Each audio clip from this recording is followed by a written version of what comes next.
Blade first came to us, I think as a pitch from a director named Ernest Dickerson, who wanted to adapt it. And then I met with the guys from Marvel at the time. It was this fellow Joseph Calamari, and he had mentioned that LL Cool J wanted to play the character, and we started talking about it on that level. And I think David Goyer came in on the pitch with Ernest Dickerson, and we started doing a deal for it. And then David went off to write the script, and eventually it grew into this bigger movie, mostly because of the script David wrote. He wrote a really good first draft, and he kind of got the attempt to kind of follow in the footsteps of the first Batman movie. So the first draft convinced us that it should be a larger film, and it kind of sat around with us for a while, and we were exploring different actors. And then Wesley Snipes was frustrated with the progress on Black Panther, which is another comic book adaptation and development at Columbia, and he freed up and read our script and liked it a lot, and then it kind of went from there. And then Ernest was off doing something else, so we were looking for another director, and it led us to this guy, Steve Norrington, who made this low-budget movie that was very well shot and well directed in terms of action, and we all thought he was the right guy for the job, and kind of got, Wesley wanted to do kind of a take on Hong Kong action films and Hong Kong martial arts, and it incorporated well into Blade's universe. I think that Norrington, maybe his worldview is perhaps a little bit of a comic book view, but it's bigger than life. It's more extreme. The colors are denser. The blacks are darker. The shadows are deeper. He sees almost like in scope. And even though the aspect ratio of a comic book is certainly not scope, it's 1:3:3. I mean, they're squares. Norrington sees very graphically, very visually, and he tells a story visually. There's a lot of Goyer's explanation in the movie, but what really moves the story along is the visual storytelling. We had ideas about a program where Frost would keep people in cold storage for his bloodletting, so human blood bank, in other words. So we took literally blood bags, elongated them, put people inside of them, and gave a concept of initially what would be one body bag as a starter program, inevitably being a factory of blood holding body bags, keeping these people in a state of cool, and would be able to actually store and feed off of these people while keeping them alive. It's part of the story point that actually was removed from the picture. How'd you get that scar, Deacon? A born vampire would have the power to regenerate from birth. You must have gotten scarred before you were turned. Isn't that right? Vampires like you aren't a species. You're just infected. A virus, a sexually transmitted I'll disease. tell you what we are, sister. We're the top of the fucking food chain. And the blood tide's coming, and after tonight, you people are fucking history. It's a hurricane. An act of God. Anyone caught in its path will instantly be turned. Everyone you've ever known. Everyone you've ever fucking loved. It won't matter who's pure blood and who's not. How you gonna cure the whole fucking world?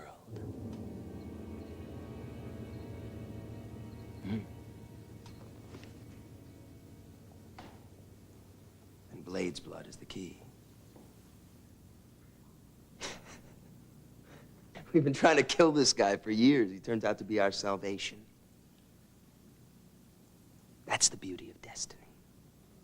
If you turn everybody into vampires, whose blood are you gonna drink?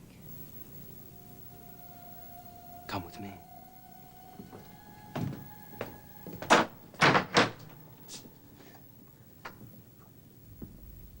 Neat, huh?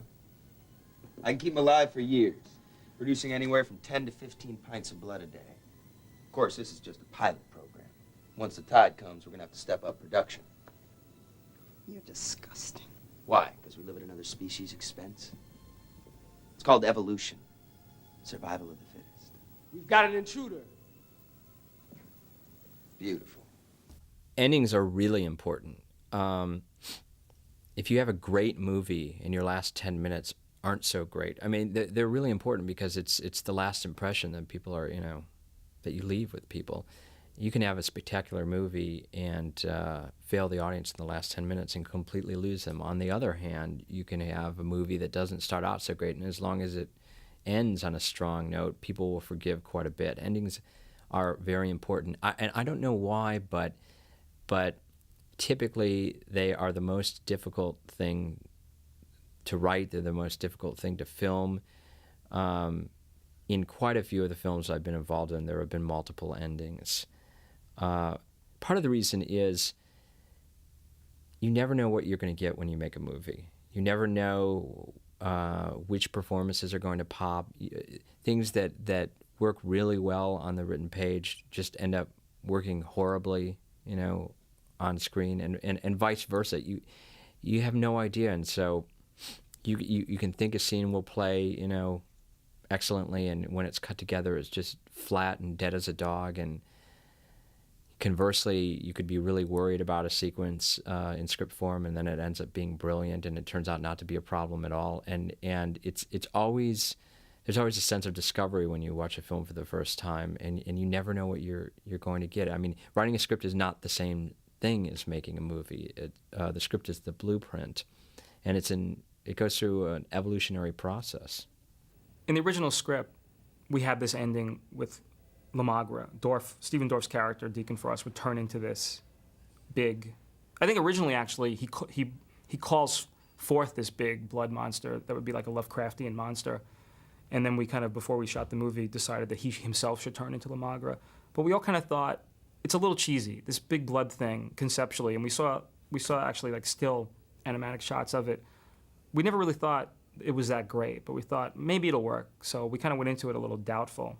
And then eventually it just looked like this big Jell-O thing, and once, in the test screenings, once the audience got hooked into Stephen Dorff, the minute he was not Stephen Dorff anymore and became this faceless, gelatinous, gloopy mass, they just checked out of the movie. They sat there patiently and waited for the end, but they just really were into Dorff as a villain, and the minute he was off screen and became this thing they couldn't relate to, it got really silly. So we panicked and scrapped the whole thing and decided to do a new ending that kept Stephen, the villain, because that's what they really liked. So I think it was a conceptual flaw from the beginning. We always thought it was a little sketchy, but it might work, but we never really addressed it, and then we paid for it in production.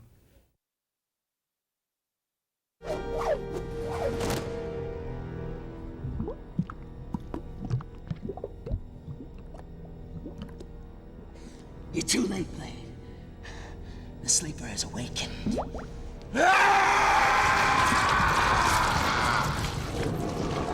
You want my blood so much? Take it!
Are we having fun yet, Blade?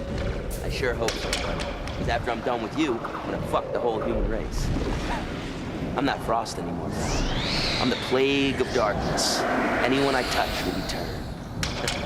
Fucking pathetic. What? You shear him? Can't help you now, stud. I feel sorry for you.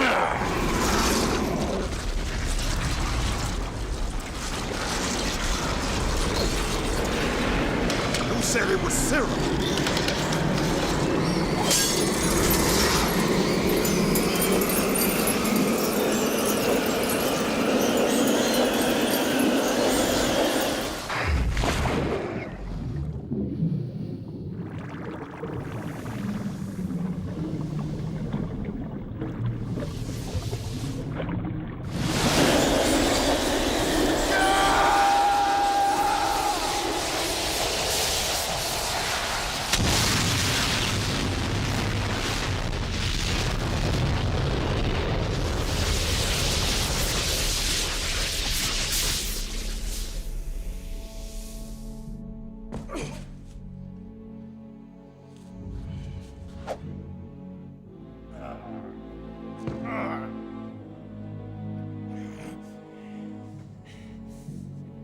It's not over, Blade. Your problem is...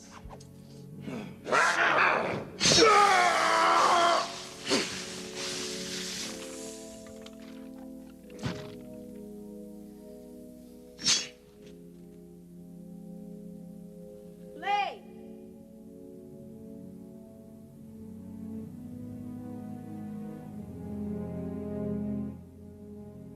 Let's get out of here.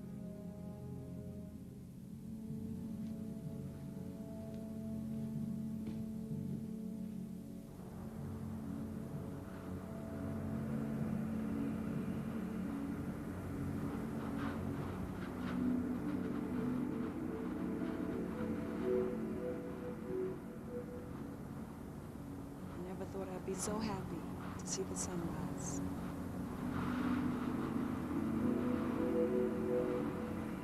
I need to get back to the lab if I'm gonna cure you.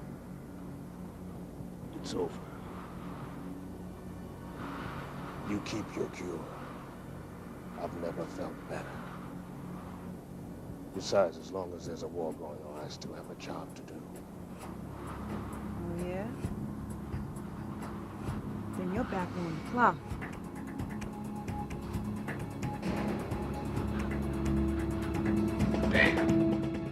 We never talk about sequels because it's kind of a jinxy thing to do. And we're never sure. Like, we do just deal with the one movie and trying to make it the best we can. And then if it works, there's a whole bunch of factors about sequels, including whether the guy wants to return and do another movie, the actor or whatever. So There's no question that New Line and Wesley and, you know, a lot of the people involved hope that Blade will spawn, you know, no pun intended, another New Line film, other sequels or, you know, TV show or who knows what. It really didn't affect what we were doing when we were creating the film. Obviously, the big question to me will be, I mean, Blade is a very graphic, violent, dark movie. And the big question to me will be if a second film is made, will it be more user-friendly? Will it go the Batman route? I mean, I was very disappointed with the Batman films. I thought they got successively worse. You know, if there's going to be a Blade Happy Meal 4 or 5 years from now, I think we're in trouble.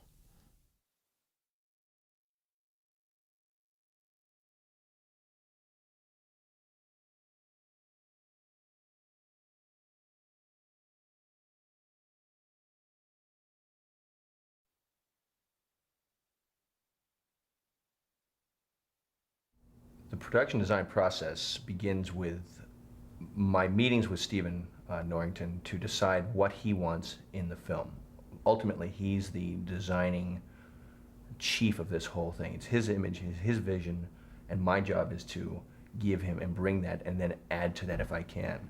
To begin that process, we work with conceptual illustrators, and I was blessed to have a great team of guys, each having their own style, and each we would focus and guide to use his style to our advantage or to his advantage. One of the guys, Tani Kinatani, has a wonderful style, very clean, very slick, and he was very good with lighting and mood. and he was wonderful in helping me to design and figure what would the world of Frost be, or the vampire be. We would begin with location photos of existing locations, research photos that I would gather, and I'd bring them to the table and we'd talk about it, and we'd have to find a camera angle that would really work. The most important piece to this is that these things can be done. Other guys were very good at weapons. Mark Messenger was instrumental in creating not only the storyboards for the film, but a lot of the weaponry. He has a wonderful style of mechanics and cleanliness to really be able to cleanly have something built. His designs are quite wonderful. In another way, Patrick Janicki's work was instrumental in bringing life to the motorcycle and a lot of the other sets and weapons that we had. His work is very bold, very flamboyant. He's very much involved in the motorcycle culture, so he knew his mechanics terrifically.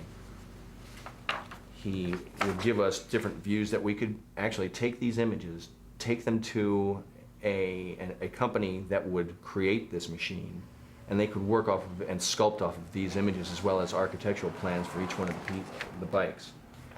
We designed Blade's vehicle. Initially, it was hard, really coarse, rough. We changed inevitably, knowing Wesley's character, to a really very slick. Blade wouldn't let the car be damaged, really. It was a little bit too much to have a blower and those kind of elements, so we wanted to become very realistic. And ultimately, Steve Norrington himself was a genius in using Photoshop and his illustration ability to let me know what concepts that he would like to do. We brought him Balinese tattoos, and he took a photo of Wesley and literally sat down and over the course of a half an hour created this image, which was so dramatic and so radical that it became part of Wesley's character, and it really was wonderful. We developed weaponry together. We had issues with once you design a weapon or when you do architectural design, sometimes the illustration is wonderful looking, but when it is built, there are problems. So what we ended up doing is taking real machines, real mechanics, putting them in Photoshop, and adjusting to very specific machining requirements. This was given to a prop manufacturer and was built exactly as this image was drawn. So that is the hero weapon prior to its manufacturing.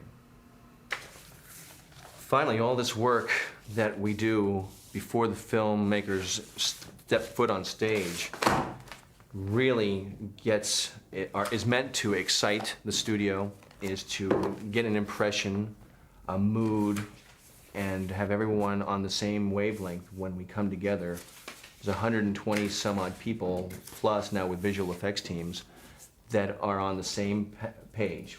We all have to kind of make the same movie, and I'm fortunate enough to be the ringleader. I get to begin that process with the director, creatively coming to a wonderful visual storytelling medium.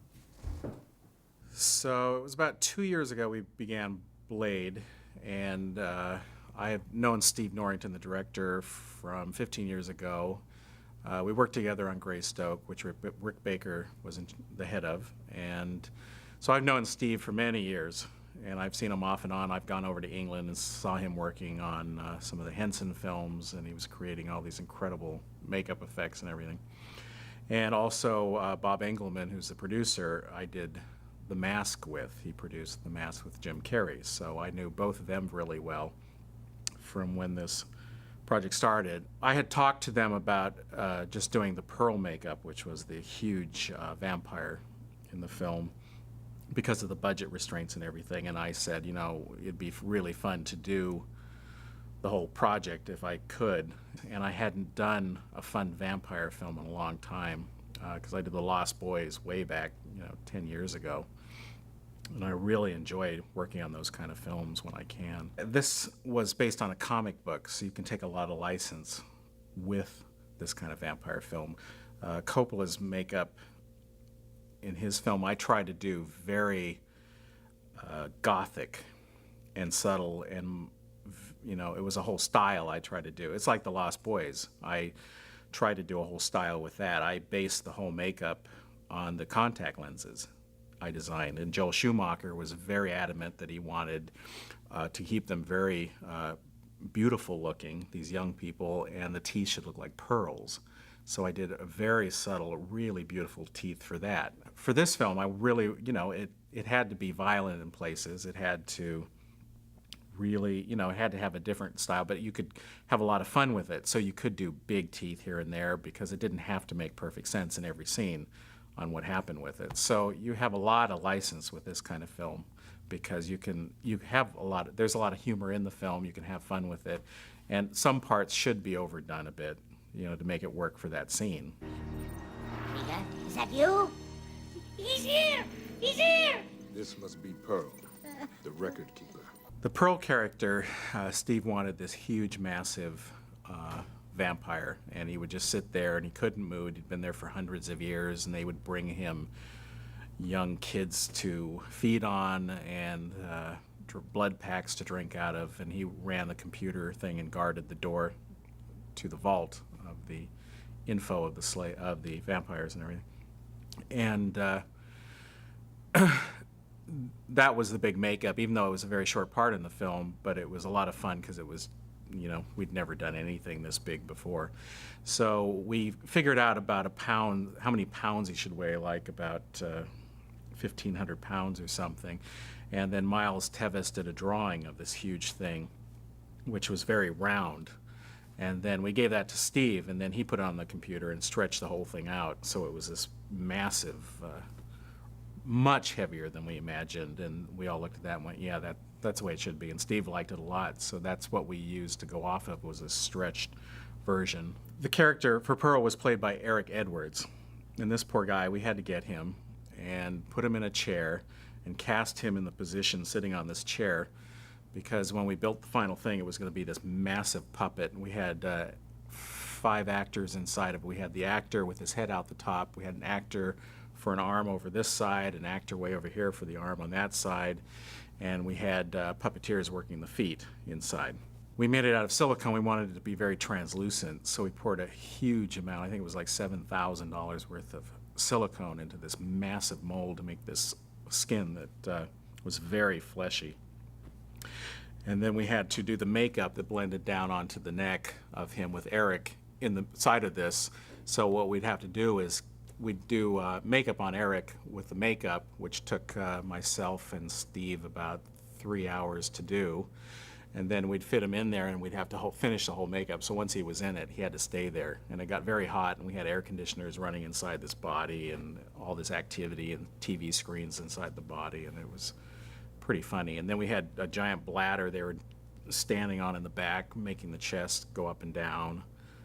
And we're trying to get some movement to it. The trouble with something like this is we didn't have enough time to really work out so we could get more movement out of it, which we really wanted to try to do. But in the video, Steve did some computer-generated bits of the body moving and that, which looked pretty neat. So that was a huge amount of work. And just, they had to basically build a moving trailer, which this was built on and molded on, so that it was all sculpted on. The trailer was moved somewhere else. The mold was made on it. It was brought back, and then we made it, and then it was on the trailer. It was shipped down to the studio, where a hydraulic lift then had to take it and set it onto the stage, the whole body unit, and work it into the set. And it was a massive undertaking for this creature.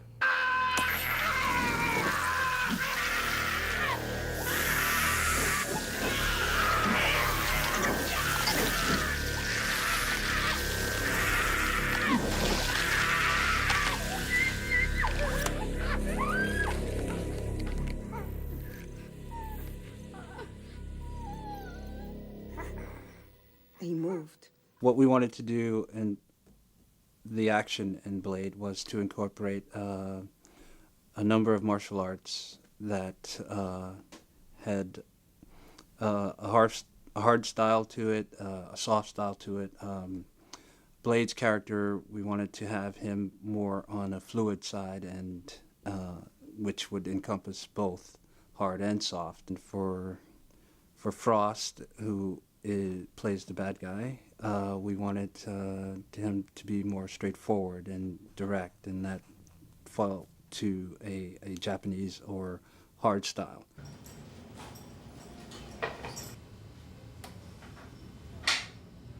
The inspiration for this was from a film that I like a lot, and was Sword of Doom. In that film, you see the ultimate cut slash fighting with the katana. We checked out a few other action films that had some good sword play, and from that we did everything we could to stay away from the seemingly popular Hong Kong action films, and try to bring out our own rawness, basically.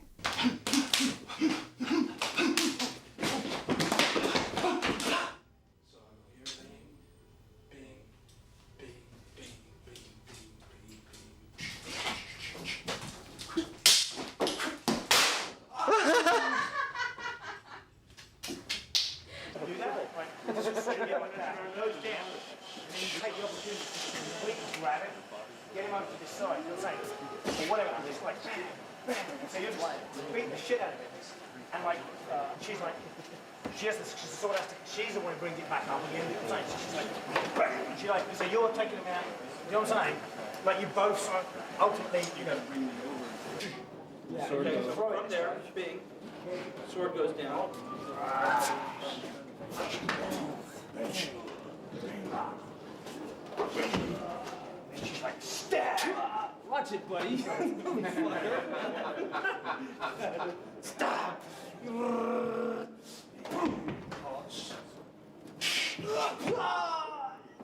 Fuck her! And then she was running away like, ah! She's like, there's more. Shit. She's like standing up now. She's huh? Okay. What? She's standing up, but the train is right there. Yeah, but she's pulling herself out. Maybe you haul her out.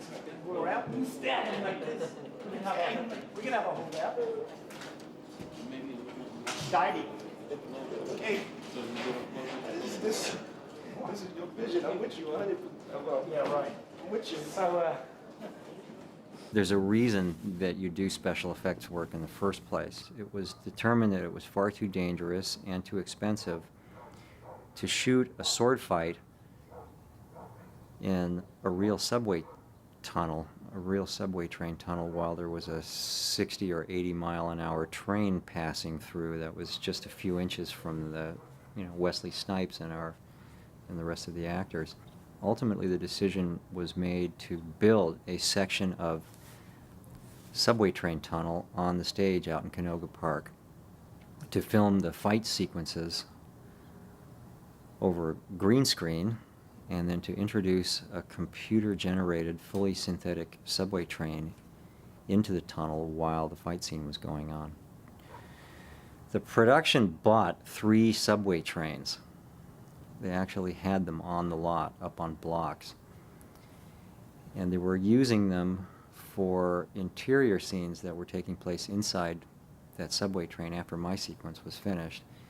And there was a couple of exterior shots I think that they used them for, but it was fortunate to have them around because I had a perfect model available to me for a computer simulation. So I hired Viewpoint Data Labs to fly in from Utah and do a surveying on the subway train, and some weeks later they provided me with a very accurate computer model of one of the subway trains in its entirety. The roof, the walls, the interior, the wheels, everything.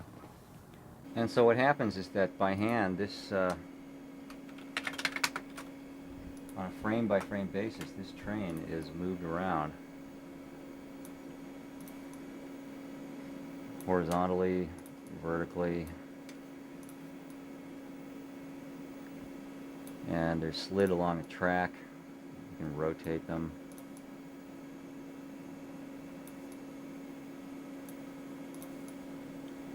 Change the camera.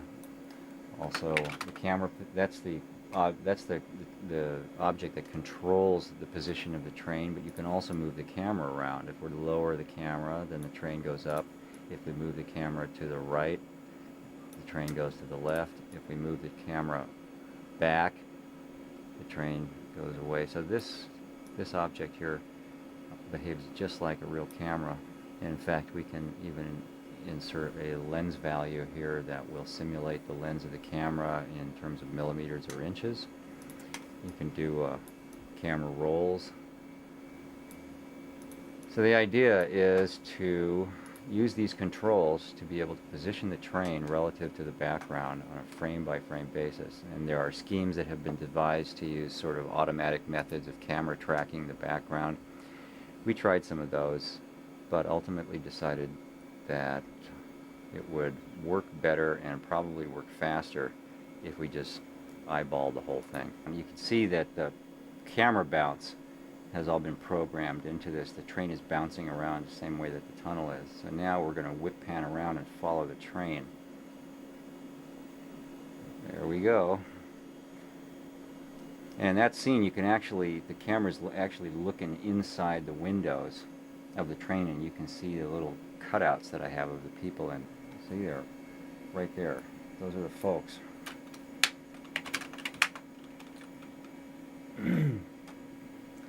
Now, without the pictures in the background, the thing plays back a little faster. You can see all the people that are in there, and there's a texture map of all the little stills that I took. That's me, actually, right there. I think that one is me. The train is moving really fast, and the motion blur takes the curse off of a lot of the detail that's in there. And so I decided that just sticking sort of cardboard cutouts almost of these people at a particular view, either the side view or front view or sitting down, and just taking that cutout that was there, that image, and just putting a control in it so that as it passed by, it would always face the camera. Because if I didn't do that, at some point it would go edge on and it would just disappear. So I had a rotation going in on each one of the characters as it was going by. And it serves to give the illusion that there's some population in there. If you really went single frame through there and examined the train very closely, you would see stuff that doesn't look right in there. But to get the illusion of people populating the interior of it worked just fine. This train, we were thinking originally would travel at about 60 or 70 miles an hour, and it just looked too fast. When you start speeding things up, they also start to lose mass. They look like toys at some point. So we slowed the train down, and it began to look heavier and more menacing. And so we ended up at a speed of about 40 miles an hour. Here we're going to break right through it. So we're actually inside the train here, car number 1. And like I said, we didn't use this part of it, but it was kind of fun to play around with it on this level. This film was in production for nearly 2 years, and there was a ton of effects work, and some of it was sort of in flux as the film was progressing. And in addition to the 28 shots involved in the subway train sequence, there was a variety of more modest projects that came up, and some of those were offered to me, including a couple of slow motion bullet shots that are fired out of Blade's gun.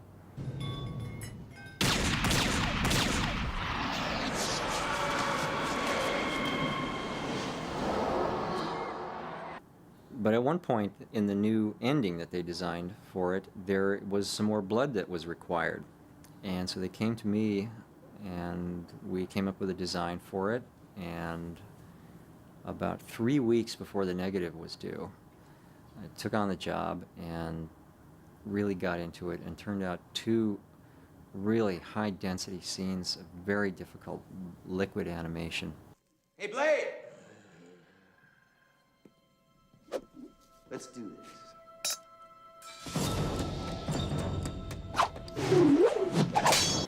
One is where Blade swings around and slices Frost through the abdomen, launching the upper part of his body up into the air. Blood grows, blood sort of tendons grow between the two halves of the body. They join, and then they pull the top half of the body, the torso, back down to the pelvis and reconstitute it. And there's a splash of blood at the end.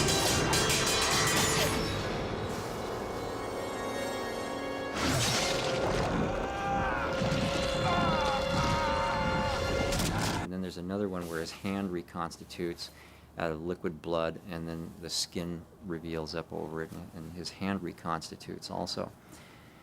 And they're very fairly difficult shots to do, even under the best circumstances, and there was not much time in the schedule to do it, and it was an all-out effort, but they turned out great. You're too late, Blade. I want to be startled. I want to be dazzled when I go to the movies, and I think that there's huge realms of work that has not been touched. The animation of liquids and unseen mystic forces and dreams, and I don't think that we're anywhere close to realizing that kind of work yet.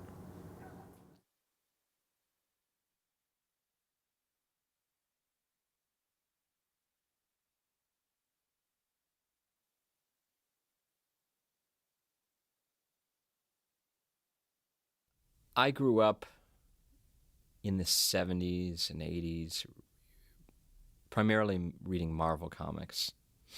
And as I got older, I started reading DC comics. And I think DC comics are written for a slightly more mature audience. One of the reasons why I think so many people are going to comics now as source material is that I've always felt that comic books kind of represent this generation's, Greek heroes. I mean, where do these mythic figures come from? I learned about things like morality and heroism from Spider-Man, from Captain America.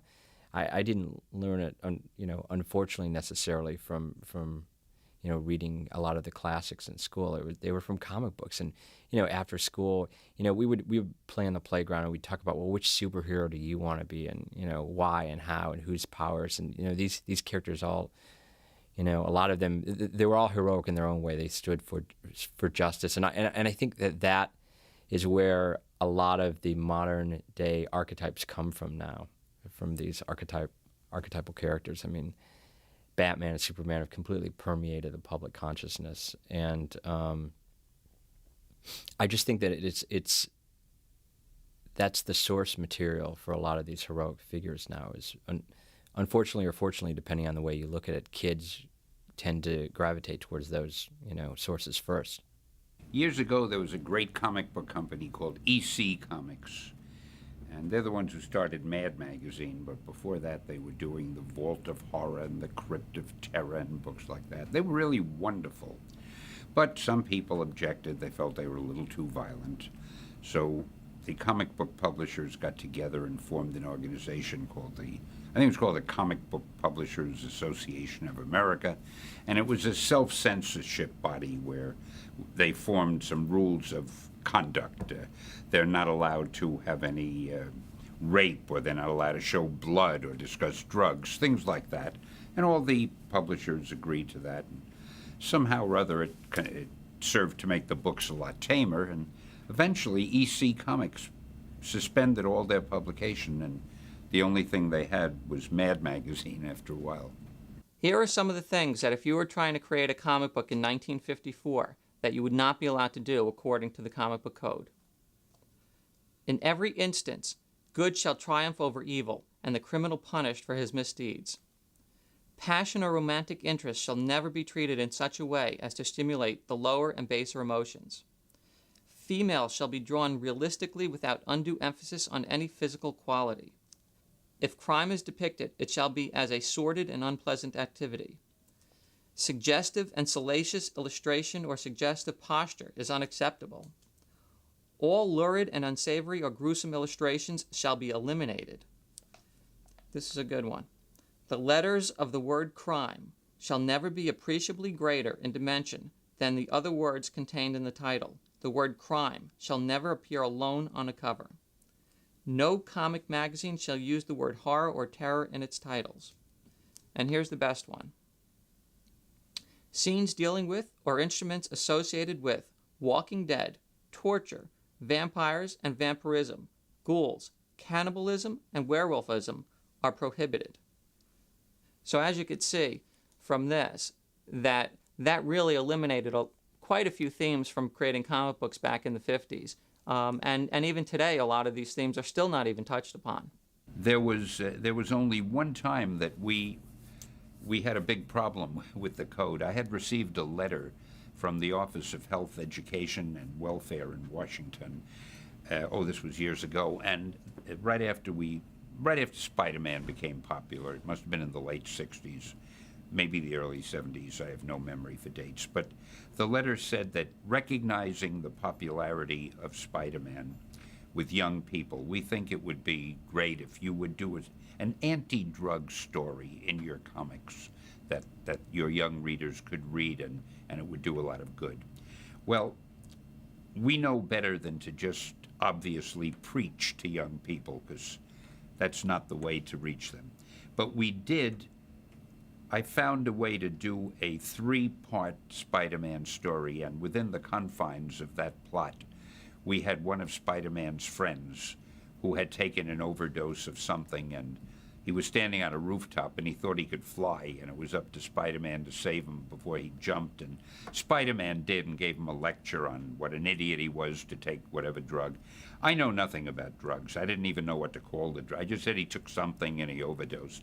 But at any rate, the story worked very well, but what happened was when we submitted the book to the Comic Book Code Office, they rejected it, these 3 books. And I said, what are you rejecting it for? And they said, according to the code, you're not allowed to mention drugs. And I said, but we're not telling kids to take drugs. It's an anti-drug element in a story. He said, that doesn't matter. According to the code, you cannot mention drugs. Well, I felt that was just so stupid and sophomoric on their part that we took the code symbol off the covers of our books, and we published the books anyway. I remember reading Tomb of Dracula, which was the Marvel comic that Blade first appeared in. I think he showed up in 72 or 73, and I would have been 7 years old. And I remember going down to the local drugstore and grabbing one of the Tomb of Dracula comics off the spinner, and I just thought Blade was the coolest character I'd ever seen. And I love the fact that he was so much darker and more brutal than Captain America. He just seemed completely different, to inhabit a different kind of world. And I'd always had a fondness for the character, and because of that, I just thought it would translate well to film. He doesn't have a bunch of costumes, and he's got gadgets, but they're all, I mean, it sounds odd to say, but Blade was a much more realistic character, and it's in his own way. Of course, over the years, comic books have gotten darker anyway, and a lot of them today aren't that dissimilar to the old Tales from the Crypt. We still, over at Marvel anyway, we still try to differentiate between exciting and violent. We try not to make our books violent, but we try to get a lot of excitement and a lot of danger and suspense and things like that. And of course, in our vampire stories like Blade, you get all of that you could ever want. A successful comic book still has to be well written. People will ultimately turn off to it if it's just eye candy. Even today, even 14-year-olds, it has to be well written. I mean, some of the classic writers like Alan Moore, I mean, who created Watchmen, he's just an incredible writer. I mean, I think he's a great writer in any genre. He's just a great writer, period, who happens to work in the medium of comic books. Grant Morrison is another writer who's writing the Justice League right now. He's an incredible writer. He's very clever. Frank Miller, who sort of, recreated Batman and Daredevil. I mean, those comics are really, really well written in kind of the Peckinpah tradition. People will turn off ultimately if it's just eye candy. It still needs to be a good story. Still needs to be a mythic story. See, a strange thing has happened in comics today. Years ago, when we first started Marvel, the age of the readership was about, they'd start with 6 and go up to 12 or 14 or so.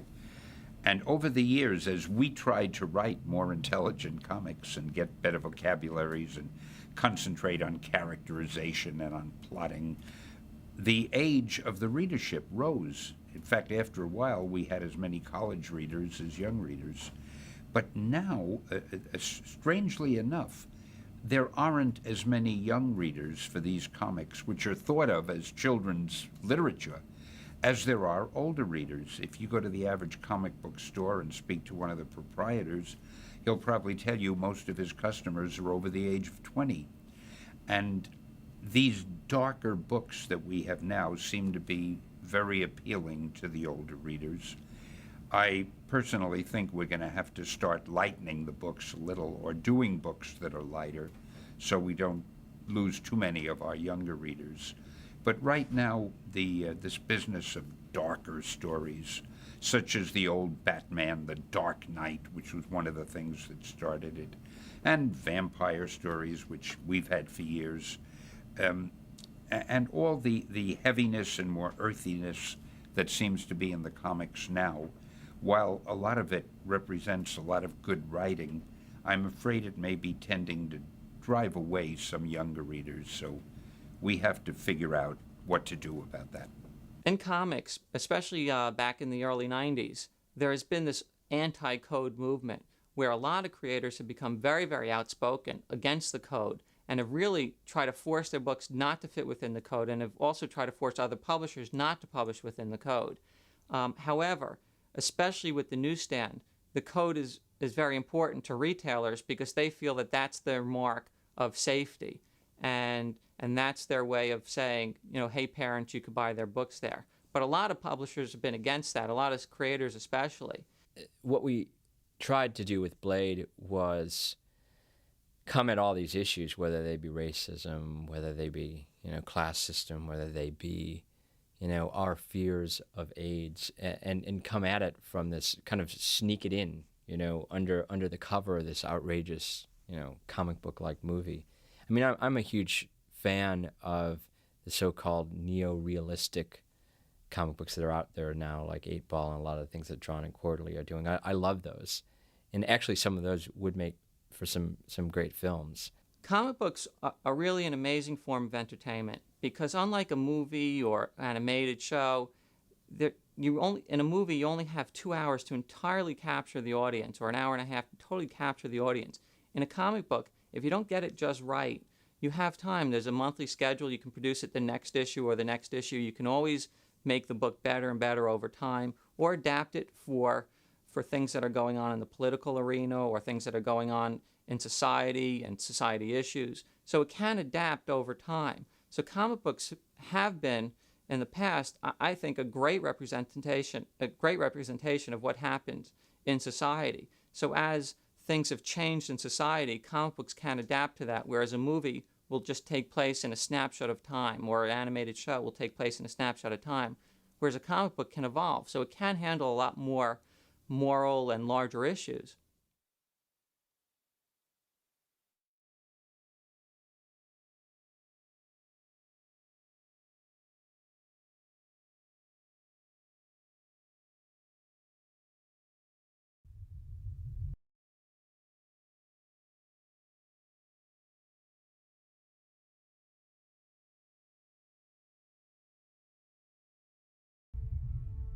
So there's always been within theology the importance of blood as being the source of life, the importance of blood as being life-giving. And certainly that's reflected in both the Old and New Testaments of the Bible, the Hebrew Bible and the Christian Bible. Blood is a fluid which has in it many elements. So there is a liquid component of blood and there is a cellular component of blood. The liquid component of the blood has antibodies to fight infection, has the clotting system, and has many other kinds of chemicals, as well as what we call electrolytes, which are atoms that have charge on them. It's the fluid component. The cellular component of the blood is responsible for carrying oxygen, fighting infection, and also providing clotting system. Now, in the human, the red blood cell, the mature red blood cell, sacrifices its nucleus so that the entire red cell can be devoted only to carrying oxygen on hemoglobin. The red cell is very generous because it can't make any more protein after that. It can't even make protein to help sustain itself, which is why the red blood cell dies after about 3 months. There seems to be, throughout vampire lore, a very close association between the vampire's need for blood and the story of salvation, where we are saved through Christ's death and his shedding of blood. So I don't think it's any accident that in the older vampire stories, what is it that repels a vampire?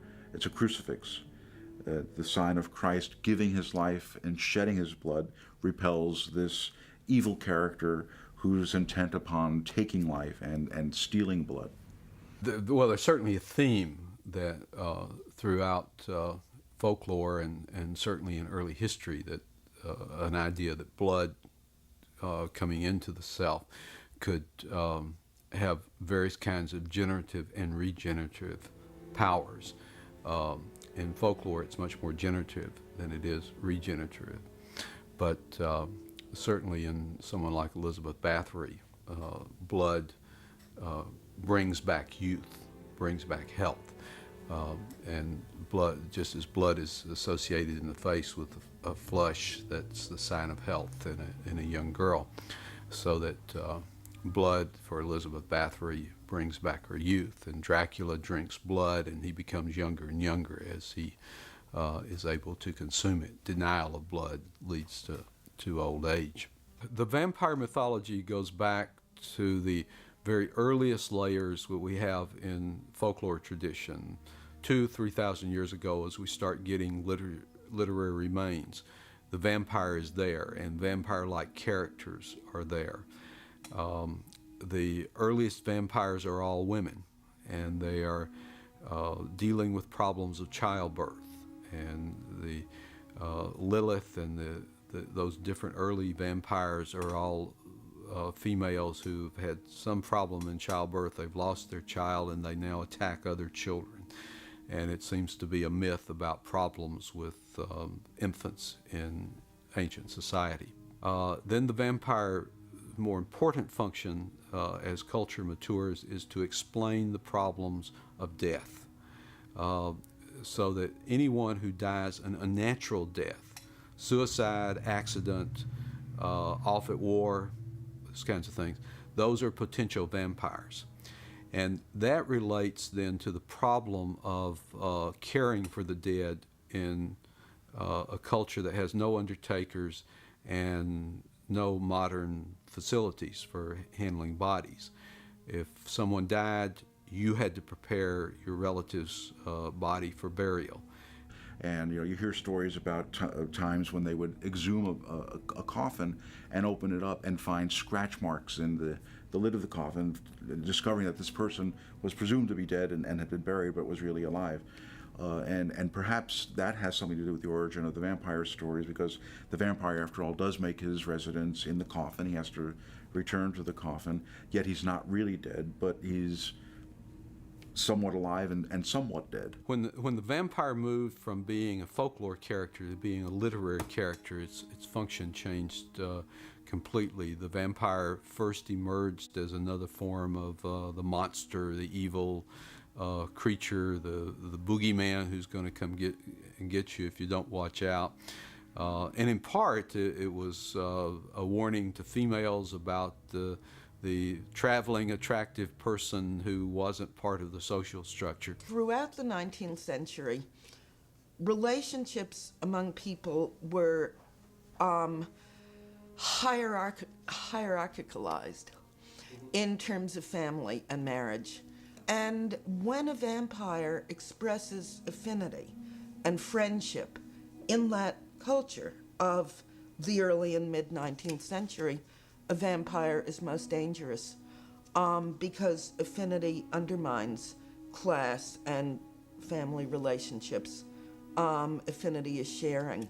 And then what's interesting about vampire lore is that it all changed at the end of the 19th century when Dracula came in. And friendship, you know, at that time was more acceptable in the end of the 19th century and throughout our own century. You were sort of supposed to have friends. And vampires became masters and tyrants and sort of mindfuckers telling you what to be. They became adepts in hypnosis, and they made their victims rather than sharing with them. So again, what really fascinates me and what my book is all about is not the vampire essence, but the vampire changes. As the vampire has continued to mutate and to develop, he's kind of become a romantic anti-hero. When I was growing up, I used to watch horror films. I used to watch the double feature on Saturday night. They would run a film from 11 to 1 and one from 1 to 3, and I always used to wake up, stay up late and watch those movies. And there was a whole period where all they would show were Hammer films. And there were the Dr. Phibes films, and then there was this oddity, Captain Kronos, Vampire Hunter, Vampire Slayer. And it was this strange hybrid of sort of a vampire film and swashbuckling. There was also a little bit of a Sherlock Holmes in it and a little bit of the Three Musketeers, and it was just this oddity. When I knew I was going to make a vampire picture, I ran all the Hammer vampire pictures and I came up with a conclusion that they were all the same, really. The guy you were rooting for, almost the hero figure, was the vampire. The most interesting person in it was the vampire. And you always knew that it was all going to end up with him having a stake through his heart, which seemed to me to be very predictable. And I tried to approach it, standing all those conventions on their head and making the actual vampire hunter more interesting and more attractive than the vampire itself. It's a bit like the Avengers in a way, that anything could happen. It was open-ended. Because you never had absolutes, you had the possibility of doing anything. And the same with Kronos. You see, I also invented Dr. Hieronymus Grost, his sidekick, who knew all about folklore and vampire lore. And he has a very important speech that says, you know, vampires can come in any guise, and some of them have to be killed in specific ways that don't include stake through the heart. Hence, there's one long sequence in Captain Kronos where they get a vampire and they put a stake through his heart and then they try and hang him and so on and so forth, until they stumble across the right way of killing him, which is by stabbing him in the heart with holy steel, with a crucifix. Blade always represented an oddity to me also, in that it sort of infused the whole Shaft vibe with vampires. And as Blade sort of progressed in the Marvel world, they gave him a sword, and it occurred to me that there might be a way to kind of update Captain Kronos in a much more urban, hip way. The vampires staying around ability, as opposed to other kind of horror characters, is that the vampire keeps mutating as the culture keeps changing. The vampire keeps losing and absorbing new cultural attributes and moving into new contexts. So the vampire slayer keeps changing and moving into new contexts as well. And now there seems to be a shift in the way vampirism and vampires are depicted. That's away from the sort of romantic or the romanticist view of the last century and into this century, and it seems to be more almost brutal. I wanted to make the vampires of Blade not romantic figures at all. I was much more interested in heroin chic vampires. They're not particularly attractive. There's nothing particularly romantic about living forever. They're kind of all scumbags.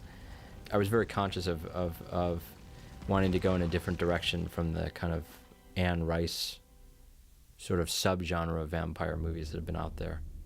One of the interesting things about Blade is that Blade culminates a development that really begins to happen in the 1960s, in which the vampire is no longer the lone rogue character that he is even in Dracula.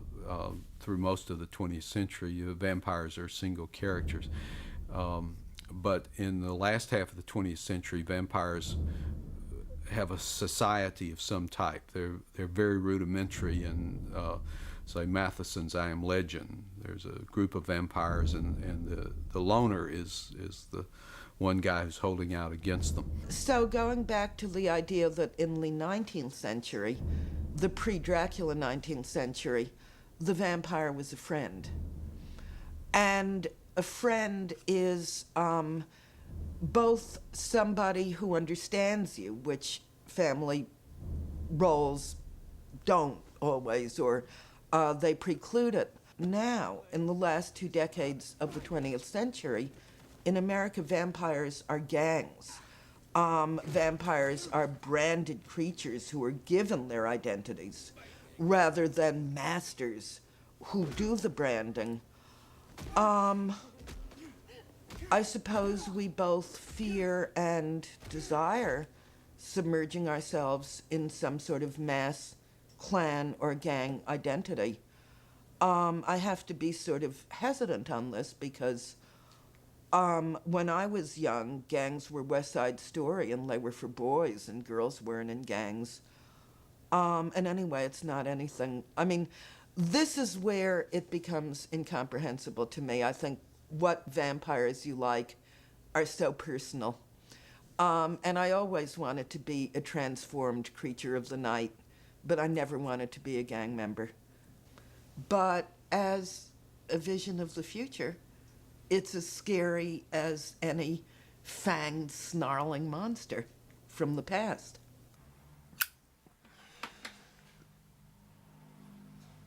I'm actually truly fascinated, first of all, that Blade did well. And secondly, that it came without really any quasi, even Star Wars scientific background. It's completely the product of our fantasy world. And I think a lot of this is to do is that the world is getting almost unmanageable for a lot of people, and the retreat into fantasy, we've talked about the vampire disco clubs. You have people over there somewhere practicing, Wicca goddess religion, the Burning Man festival out in the desert. There seems to be almost a post-technological neo-paganism. In theory, we could go back to the Middle Ages. You could have people that are bathing in blood or make blood ointments or blood beauty creams or any kind of crazy thing, because the public will have really no understanding at all. And so it's a great, you can really exploit people when they don't know anything. They see a movie that extols the virtues of the regenerative powers of blood, when used in some crazy way, like with a sprinkler or something like that. And so, that I guess is potentially dangerous because it's a dangerous product. Centuries and centuries ago, blood was the ichor of life. Some of the vampire legends come from various characters who drank blood, who bathed in blood because they thought it would give them immortality. And unfortunately now people are blood does not represent life. If you go in a hospital and there's a bleed or somebody that's, come in from an accident, a gunshot wound, everybody's scared. Far from destroying vampire culture, where originally in Dracula, the whole line in Dracula, written 101 years ago, is the blood is the life, the blood is the life, the blood is fortifying, and now the blood is the death. But somebody said that that's restored the sacred power of blood and the holiness. And if blood can kill you, as it does, it's not mere DNA and mere hemoglobin, but it's a sort of mystic, sacred force. I think there could be a variety of reasons why vampires and vampirism is popular right now. We're on the cusp of a new century and a new millennium, and historically there has always been a heightened interest at the end of a century or at the end of a millennium, heightened interest in things having to do with the ultimate final battle between good and evil. Armageddon, the end of the world, the end of the age, the second coming of Christ, the emergence of the beast, 666, the Antichrist. And the vampire is a sort of an Antichrist because he's juxtaposed to the mission of Jesus, the gospel of Jesus, the message of Jesus. I think Blade is pervaded, if not by spiritual values, then by religious rituals, much more so than earlier vampire movies. I saw the vampire apocalypse as being part of this perennial search for the supernatural breakthrough. That if we can only do this little ritual, then the eschaton will come and we will be empowered and the like, which is, to me, an adolescent form of religious faith, but one that continually pops up generation after generation, and that what we were seeing in the movie was sort of an unsophisticated presentation of that apocalyptic faith, though artistically done and integrated to the story. People always want to cling to legends, and more nowadays, since religion's going out the window, people are turning back to the old wives' tales and the anachronisms of alternative medicine and acupuncture and so on. They want the unknown because the known is becoming a bit plebeian, a bit banal, I think. Well, I think sometimes people have difficulty in trying to have a moral compass, and it shouldn't surprise us if that's reflected in the icons of popular culture. Well, I think there's an undertow at the end of any century. For some reason, I mean, just really the calendar coming at you, and this one being a millennium as well. I mean, you know, there was a great revival of occultism and spiritualism, table rapping in the 1890s. I think, you know, just in the same way, you know, on New Year's Eve, people get aware of their mortality. At the end of a century, they really get aware of their mortality in spades. And of course, the vampire is immortal, which is one of the reasons I've never been afraid of them, except very early on when I first read Dracula at about 8. But I very then quickly decided that the best deal was to become one. Blade is much less sophisticated philosophically than some of the other movies that have played to vampirism as an addiction model, or vampirism as some kind of deeper psychological need. It's a good action flick. And in terms of the film being dumbed down, I mean, this kind of movie, you go for the set pieces, you go for the action. It has a lot of the Hong Kong, it's sort of an ode to the Hong Kong action films. And you know, I read a review of it on the internet that said every once in a while you want to see a movie that's just about kicking ass. This is that movie. And you just have to be very mindful of who are you making this film for, and what do you need to make sure that you deliver on. And for Blade, what you need to make sure you deliver on is the kicking ass more than anything else. And it has to be uncompromising. The character has to be mean. The world that he inhabits has to be mean. I mean, it's sort of those, you know, down these mean streets. You have to take that to the nth degree with this kind of movie, or else it's just not true to itself.